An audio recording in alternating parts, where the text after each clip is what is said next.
এই দুনিয়ায় থাকিয়া বান্দা কি করছো শিক্ষা, হাসরেতে যাইয়া তুমি দিবা পরীক্ষা। দুনিয়ায় থাকিয়া বান্দা, দুনিয়ায় থাকিয়া বান্দা কি করছো শিক্ষা, হাসরেতে যাইয়া তুমি দিবা পরীক্ষা। ও হাসরেতে যাইয়া তুমি দিবা পরীক্ষা।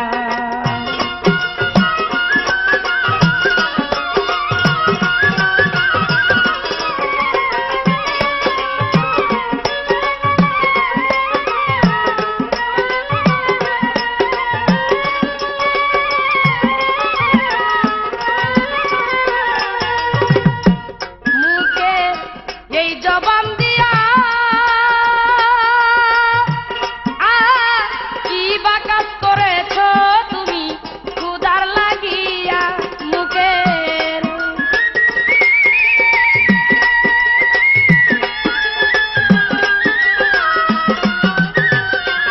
মুখে এই জবান দিয়া কি বা কাজ করেছ বান্দা সদা সত্য বললে সেদিন, সদা সত্য বললে সেদিন পাইবা রক্ষা। হাসরেতে যাইয়া তুমি দিবা পরীক্ষা। ও হাসরেতে যাইয়া তুমি দিবা পরীক্ষা।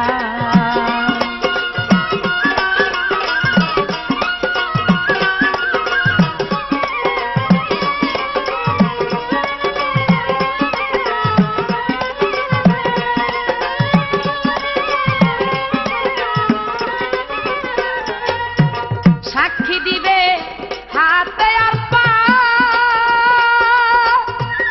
আয় শক্তি পাইয়া কি করেছ আসিয়া ধরা।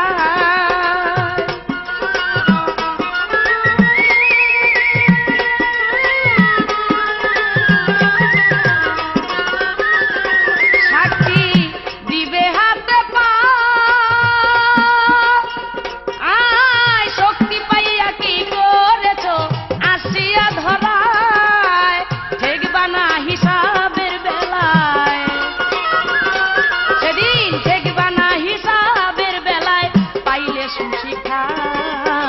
হাসরেতে যাইয়া তুমি দিবা পরীক্ষা। ও হাসরেতে যাইয়া তুমি দিবা পরীক্ষা।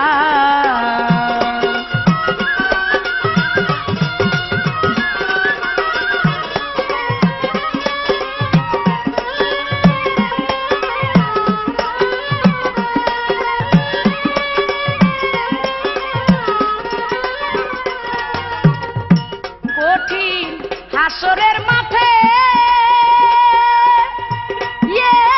পড়াইয়া নিও দয়াল হিসাবের ঘাটে।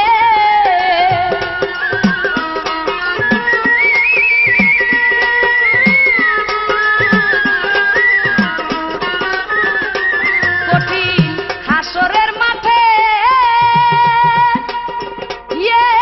পড়াইয়া নিও দয়াল হিসাবের ঘাটে। হাসানের ভিতরে দিও, হাসানের ভিতরে দিও তোমার সুদীক্ষা। হাসরেতে যাইয়া তুমি দিবা পরীক্ষা। হাসরেতে যাইয়া তুমি দিবা পরীক্ষা।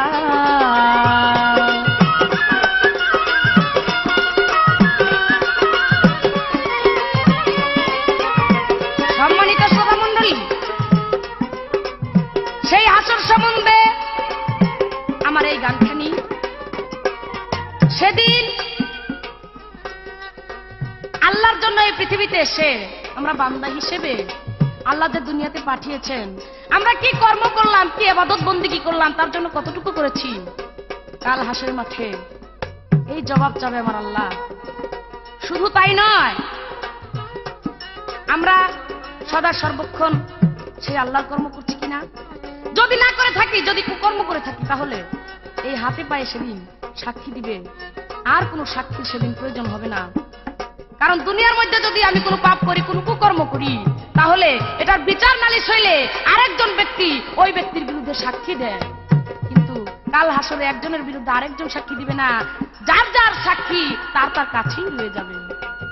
তাই সেই কঠিন হাসরের দিনের জন্য সবাই হুঁশিয়ার হয়ে যান, রেডি হয়ে যান। সবাই সে আল্লাহর ইবাদত, রাসূলের কথা সবাই সর্বদাই স্মরণ রাখবেন।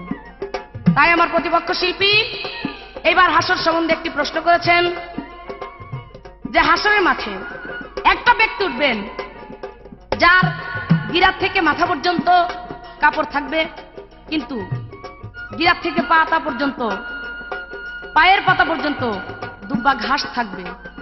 এ ব্যক্তিকে কেন তার এই অবস্থা, এবং তিনি রাসূল পাকের কিছু হন কিনা?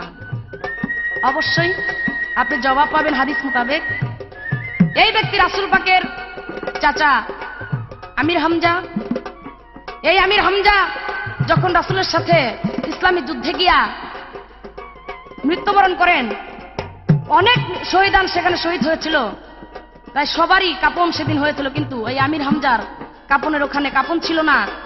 তাই আমার রাসূল পাক তার নিজের গায়ের চাদর সেদিন এই আমির হামজার গায়ে দিয়েছিল, কিন্তু সেই চাদরটা ছিল ছোট, যার কারণে আমির হামজার মাথা থেকে গিরা পর্যন্ত ঢাকা হয়েছিল, আর বাদ বাকিটুকু ঢাকার জন্য তখন আমার রাসূল পাক নিজেই দুব্বা ঘাস দিয়ে আর বাদ বাকিটুকু ঢেকেছিলেন, যার জন্য কাল হাসরের মাঠে ওই আমির হামজা এইভাবেই উঠবেন, তার গিরার থেকে মাথা পর্যন্ত কাপড় থাকবে আর বাদ বাকিটুকু দুব্বা ঘাস দিয়ে ঘেরা থাকবে। আশা করি বুঝতে পেরেছেন, জবাব হয়ে গেল।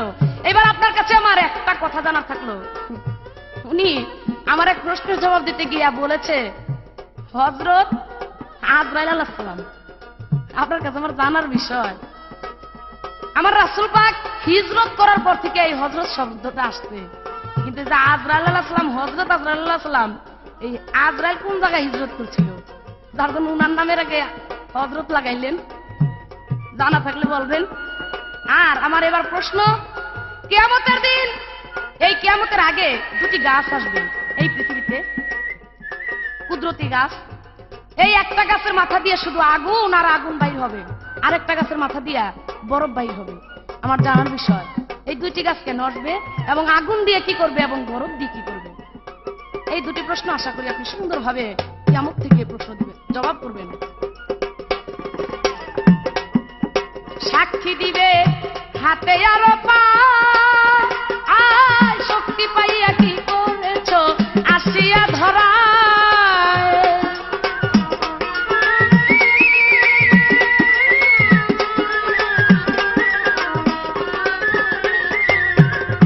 সাক্ষী দিবে হাতে পা, সেদিন শক্তি পাইয়া কি করেছ আসিয়া ধরা।